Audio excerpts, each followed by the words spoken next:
Guys, tahu nggak sih, permasalahan hidup manusia sekarang tuh makin kompleks saja ya. Entah dari lingkungan atau bahkan dari dirinya sendiri. Bahkan dari persoalan yang nggak ada kaitannya dengan orang lain pun menjadi persoalan yang sangat rumit saat ini. Misalnya persoalan dengan dirinya yang tidak berfungsi secara penuh. Kayak misalkan tidak mampu memahami dirinya sendiri, sering banget nggak produktif yang akibatin orang lain tuh nggak percaya sama dirinya lagi. Well, harusnya ini berada dalam kondisi dirinya ya, artinya dalam kendali dirinya. Tetapi kebanyakan orang sekarang itu kayaknya kesannya itu kondisi ini itu menguasai dirinya. Dia itu bingung mau bertindak seperti apa, sehingga yang dia lakukan terus-menerus seperti itu aja. Tidak ada pergerakan, bahkan tidak ada perubahan pada dirinya. Berarti pendekatan eksistensial humanistik ini cocok banget ya buat seseorang yang dia itu tidak peka terhadap dirinya. Dia itu tidak tahu potensi apa yang ada di dirinya. Bahkan sepertinya ini cocok banget untuk seseorang yang bingung jati dirinya itu seperti apa. Dia itu bakal kemana. Bahkan permasalahan-permasalahan seperti kayak malas, terus kemudian dia itu tidak produktif dalam hidupnya. Pendekatan ini cocok banget sih untuk dijadikan sebagai rujukan untuk proses konseling nanti.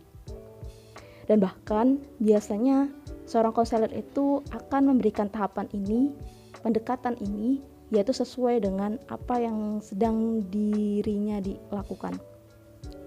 Oke, supaya tergambar lebih jelas apa maksud dari pendekatan eksistensial humanistik ini, biasanya seorang konselor itu akan memberikan sebuah pendekatan ini ketika kliennya itu mengalami permasalahan seperti dia itu ketika di kelompok itu tidak tahu akan kesadaran dirinya tentang tanggung jawab dirinya di dalam kelompok itu. Biasanya dia itu akan males melakukan tugas kelompoknya, entah itu permasalahan pada dirinya sendiri pastinya gitu. Berarti pendekatan ini nih akan yang memberikan sebuah pengaruhnya.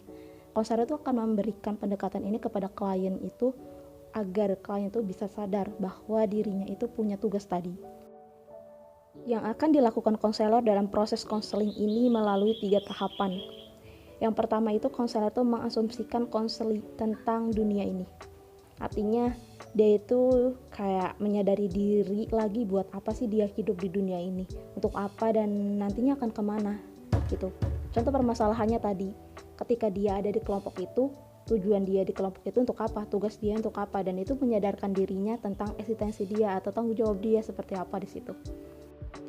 Kemudian tahapan yang kedua ini adalah konseling ini bakal didorong untuk semangat atau tahapan eksplorasi diri tentang tujuan dia hidup yang dianggap pantas untuk dirinya saat ini. Jadi dia itu mengeksplor dirinya, potensi dirinya yang ada pada dirinya gitu. Terus kemudian tahapan yang ketiga ini, konselor ini membantu meluruskan tentang yang sudah dipelajari tadi gitu ya, terkait dengan eksplorasi diri. Biasanya konseling menemukan jalan mereka ini untuk menggunakan kekuatan itu dari menjalani konsistensi kehidupannya yang memiliki tujuan itu.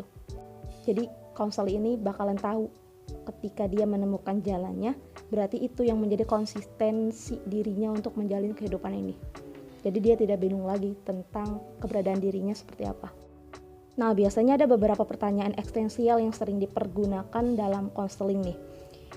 Yang pertama biasanya itu akan ada pertanyaan seperti seberapa besar saya menjadi siapa saat ini? Kemudian, bisa menjadi apa saya ini? Apa yang saya lakukan untuk menemukan makna hidup ini? Apa yang saya lakukan untuk membentuk identitas pribadi yang saya gunakan atau inginkan?